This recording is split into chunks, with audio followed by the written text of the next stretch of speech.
Mga idol, magandang araw po sa inyong lahat. Ako nga po pala ulit si Randy Tagliong, owner ng Black Game Farm.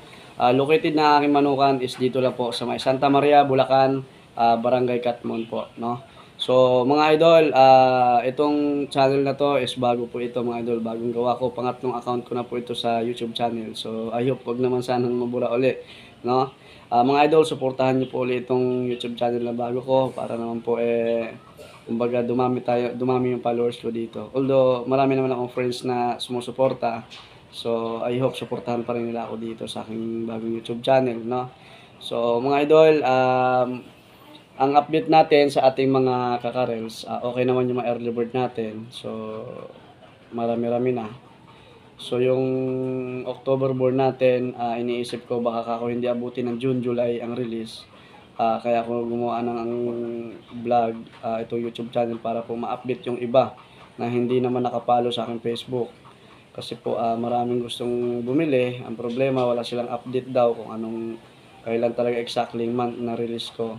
So mga idol, inisip ko kasi pagka June, July ko i-release itong October born ko, baka mamaya abutan ng tali ng mga plus batch natin or local. Kasi malalaki na po yung pan-local din natin. Although hindi pa naman nababandingan, pero tingin ko abutin.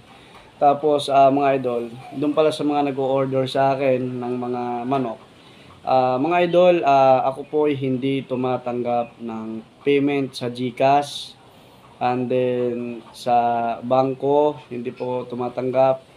And then sa mga Palawan, Cebuana, mga ganyan, hindi po rin po ako tumatanggap gano'n mga idol, no? So, pagka dito lang ang shipment natin, like Baguio, Tuguegarao, mga ganyan, Pangasinan, Tarlac, Pampanga, Batangas, Cavite, yung mga ganyang mga lugar. Basta dito lang, entire Luzon lang. Tapos on delivery po ang ginagawa ko dyan. Uunahan ko na kayo mga idol para hindi po kayo maloko, hindi kayo ma-scam, no? Kasi po ako mga idol, nagiging problem ko talaga ngayon yung gumagamit sa ating pangalan, sa aking pangalan sa social media. Although hindi naman ako sikat, but pinag-interesan na pangalan ko pa ang gagamitin. So marami naman nag-advise sa akin na sinabi nila sa akin, iwasan ko munang gumamit sa social media para sa ganon medyo matahimik. Kaya lang hindi kasi pwede mga idol, alam niyo kung bakit. Dito ako nagko-commercial, commercial kasi tayo Kaya hindi tayo pwede mawala sa social media muna. Binabalaan ko na lang po yung mga buyer ko. I hope naman mabusisi naman kayo. Wag kayo magpapadala ng pera para hindi kayo maloko. Ba't kayo magpapadala ng pera? Hindi niyo naman kaano-ano, hindi niyo naman kakilala, di ba? So, yun lang masasabi ko doon. Basta kung pagka kayo naman na scam or naloko, kung kaninong pangalan kayo nagpadala ng pera, yun ang puntahan nyo. Huwag yung puntahan yung ibang tao, yung legit na tao, legit na account. Kasi, mapapagalitan kayo, kayo pa may gana rin magalit. So, huwag naman ganon kasi alam naman natin yung legit at saka hindi hindi naman tayo pinanganak kahapon or ngayon para hindi natin alam yung mga nangyayari ngayon sa social media. Although marami akong nakikita nagpo-post sa mga grupo-grupo ng mga ganyan, marami na loloko. But yung iba talagang sadyang mahina, hindi marunong umintindi, kaya naloloko sila. Madali lang yun Ba't ako magpapadala sa'yo? Hindi naman kita kilala. Sino ka ba? Ihatid mo muna sa bahay yung manok ko, doon ko babayaran sa bahay ko. Ganun lang, no? So, hindi ko naman nila lahat, pero sa ngayon, napakarami talaga. Napakarami.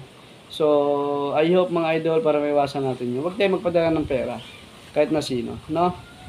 Tapos pala mga idol, dito sa, ang naghahanap sa akin naghahanap ng Facebook ko, Randy Tagliong po. 14k followers ang Facebook ko.